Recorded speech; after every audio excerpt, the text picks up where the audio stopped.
Pacific ocean हमारी सोच से भी ज्यादा बड़ा है। चिली के साहिल समंदर पर पैसिफिक ओशन में अगर अर्थ के आर पार सुराख भी किया जाए तो तब भी वो सुराख अर्थ की दूसरी साइड पर पैसिफिक ओशन में ही निकलेगा। जेम टीवी की वीडियोस में एक बार फिर से खुशामदीद। नाजरीन, दुनिया में टोटल 5 ओशंस पाए जाते हैं। इन 5 ओशंस में से सबसे बड़ा ओशन पैसिफिक ओशन कहलाया जाता है और ये टोटल 165 मिलियन स्क्वायर किलोमीटर के एरिया पर फैला हुआ है। आपको ये बात जानकर हैरत होगी कि हमारी दुनिया का टोटल लैंड यानी टोटल खुश्क हिस्सा ही 148 मिलियन स्क्वायर किलोमीटर पर फैला हुआ है, जिसका मतलब ये हुआ कि बाकी 4 ओशंस हटाकर सिर्फ अगर पैसिफिक ओशन की बात की जाए तो वो अकेला ही हमारी पूरी दुनिया के तमाम पहाड़ों, रेगिस्तान, जंगलात और आइलैंड से भी काफी ज्यादा बड़ा है। इस पूरे ओशन में सिर्फ चंद आइलैंड्स हैं और वो भी इतने छोटे हैं कि वो इस आलीशान समंदर के मुकाबले में सिर्फ एक डॉट के बराबर दिखते हैं। और सोने पे सुहागा, ये वो आइलैंड्स हैं जिनमें से ज्यादातर पर किसी इंसान ने आज तक कदम नहीं रखा।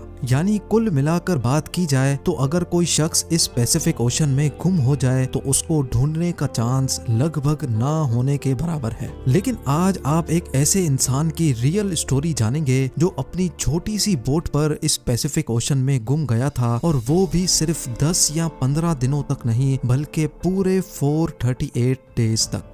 जी हाँ, इस शख्स ने एक्सीडेंटली एक ऐसा वर्ल्ड रिकॉर्ड बना लिया था जिसको शायद कोई चाहते हुए भी तोड़ना पसंद नहीं करेगा। समंदर में अकेले सबसे ज्यादा वक्त गुजारने का ये वर्ल्ड रिकॉर्ड जोस सेल्वडर एल्वरिंगा नामी एक शख्स ने बनाया था, जिसने समंदर में पूरे 438 दिन गुजारे और वो भी सिर्फ 7 फुट की छोटी सी बोट पर। लेकिन सवाल ये है कि आखिर 14 महीनों तक खौफनाक समंदर में ये अकेला जिंदा कैसे रहा। लेकिन इससे पहले हम ये जानेंगे कि ये समंदर में गया क्यों था। ये बात है 2012 की, जब मेक्सिको के एक छोटे गांव कोस्टा एजुल में जोस एल्वरिंगा नामी ये शख्स रहता था। जोस उस वक्त 36 साल का था और ये एक एक्सपर्ट मछेरा भी हुआ करता था। 17 नवंबर 2012 वाले दिन जोस अपने एक साथी के साथ फिशिंग के लिए अपनी छोटी बोट पर रवाना हुआ। इनका प्लान था कि वो समंदर में सिर्फ 30 घंटे गुजारेंगे। इसी वजह से इनकी छोटी सी बोट पर कुछ ज्यादा सामान भी नहीं था। इस 7 फुट की बोट में सिर्फ एक इंजन और एक रेफ्रिजरेटर था जिसमें वो मछलियां स्टोर करते थे। अपने साथ सिर्फ एक दिन का खाना पीना लेकर जाने वाले जोस को ये कहाँ मालूम था कि उसके अगले 438 दिन उसकी जिंदगी के बदतरीन दिन होने वाले हैं। वो मेक्सिको के साहिल से 120 किलोमीटर दूर गए और अपना जाल समंदर में बिछा दिया। लेकिन उसी वक्त एक खौफनाक समंदरी तूफान वहां आ पहुंचा। अपनी जान बचाने के लिए वो मछली के जाल को वहीं छोड़कर वापस साहिल की तरफ उल्टे पांव भागे। पूरे 6 घंटे बोट को मुसलसल तेज रफ्तार में भगाते सुबह के 7 बजे वो साहिल से अब सिर्फ 20 किलोमीटर दूर थे और उनको अपना गांव नजर भी आने लगा था। वो इस तूफान को तो काफी दूर छोड़ आए थे, लेकिन अब उनकी किस्मत काम करना छोड़ गई थी। साहिल से सिर्फ 20 किलोमीटर की दूरी पर उनकी बोट का इंजन खराब हो गया था। अब ना ही उनके पास चप्पू थे और ना ही बोट की डायरेक्शन कंट्रोल करने वाला सेल, लेकिन उनके पास एक रेडियो था जिसके जरिए उन्होंने अपनी लोकेशन अपने बॉस को भेजी और उनके जवाब का वेट करने लगे। लेकिन उसके बाद जो हुआ वो हर मछेरे का घिनौना ख्वाब होता है। जी हाँ, अपने बॉस के जवाब का वेट करते करते उनके रेडियो की बैटरी भी जवाब दे गई और अब इन दोनों मछेरों का बाहर की दुनिया से कांटेक्ट खत्म हो चुका था। जोस एल्वरिंगा और उसका साथी अभी इसी शौक में थे कि अचानक वो हुआ जिसका बिल्कुल भी अंदाजा नहीं था। तेज हवाओं ने उनको वापस समंदर की तरफ धकेलना शुरू कर दिया था और जो साहिल उनको नजर आ रहा था वो आहिस्ता आहिस्ता उनसे दूर होता चला गया। उनके बॉस ने एक सर्च पार्टी भी बनाई और उनको पैसिफिक ओशन में भी ढूंढा, लेकिन अब बहुत देर हो चुकी थी, क्योंकि जैसे जैसे दिन गुजरते जा रहे थे जोस और उसके साथी का बचना काफी मुश्किल समझा जा रहा था।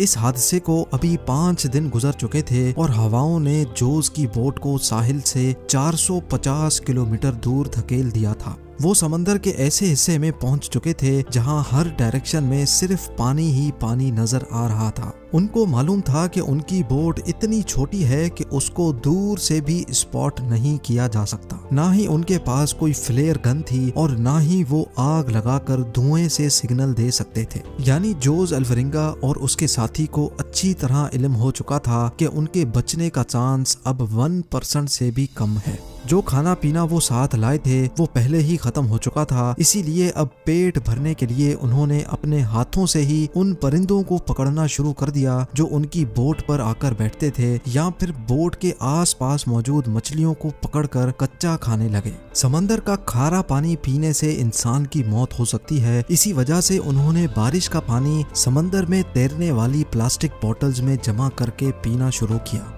लेकिन जब बारिश कई दिनों तक नहीं पड़ती थी तब वो अपनी प्यास बुझाने के लिए मछलियों और टर्टल्स का खून पीते थे, और वो भी तब जब वो उनको पकड़ने में कामयाब होते थे।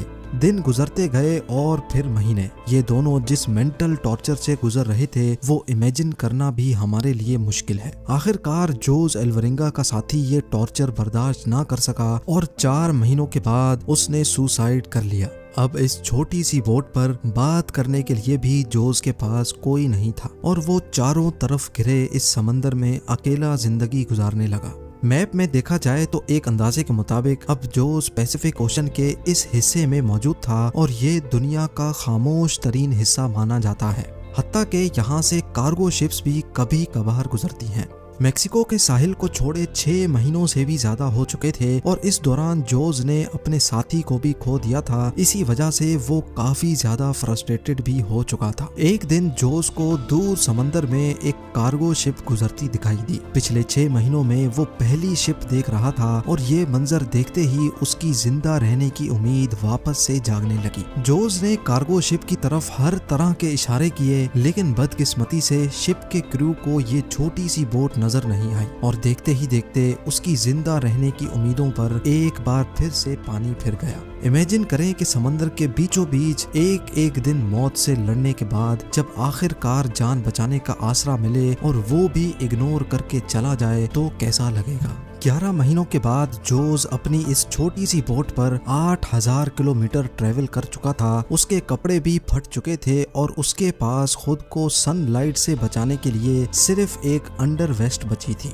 आखिरकार वो घड़ी आ ही गई जब किस्मत जोस पर मेहरबान हो गई। 30 जनवरी 2014 को यानी पूरे 14 महीनों के बाद जोस ने आसपास पानी में नारियल तैरते देखे। वो समझ गया था कि कोई आइलैंड करीब आ चुका है जहां लगे नारियल दरख्तों से टूटकर पानी में तैर रहे हैं। थोड़ी देर बाद उसको वाकई एक आइलैंड नजर आने लगा। उसको डर था कि ये आइलैंड भी कहीं इससे मिस ना हो जाए, इसी वजह से वो पानी में कूद गया और स्विम करके आइलैंड पर पहुंच गया। पिछले 14 महीनों में जोस ने पहली बार किसी जमीन पर कदम रखा था और जब वो आइलैंड पर पहुंचा तो उसको एक छोटा बीच हाउस दिखाई दिया जिसमें वहां का लोकल मौजूद था। पिछले 438 डेज में जोस का पहली बार किसी और इंसान से कांटेक्ट हुआ था। ये आइलैंड मार्शल आइलैंड्स का एक रिमोट आइलैंड था जिसको इबॉन एटोल कहा जाता है और ये आइलैंड जोस के स्टार्टिंग पॉइंट से 11,000 किलोमीटर दूर है। ये भी जोस की किस्मत थी कि वो समंदर में एक छोटे डॉट जितने आइलैंड के करीब पहुंच गया था, वरना अगर जोस से ये आइलैंड भी मिस हो जाता तो अगला स्टॉप इसका फिलीपींस में होता, जो इस आइलैंड से भी 5,000 किलोमीटर मजीद दूर है। वहां से जोस को वापस अपने घर भेजा गया, जहां पहुंचते ही एक और मुसीबत ने उसको घेर लिया। जी हाँ, वापस पहुंचने पर जोस ने 438 डेज के नाम से एक बुक पब्लिश की, लेकिन जोस पर अपने साथी को मारने का इल्जाम लगाकर उस पर केस कर दिया गया। वही साथी जिसने जोस के मुताबिक सुसाइड किया था। उम्मीद है जेम टीवी की ये वीडियो भी आप लोग भरपूर लाइक और शेयर करेंगे। आप लोगों के प्यार भरे कमेंट्स का बेहद शुक्रिया। मिलते हैं अगली शानदार वीडियो में।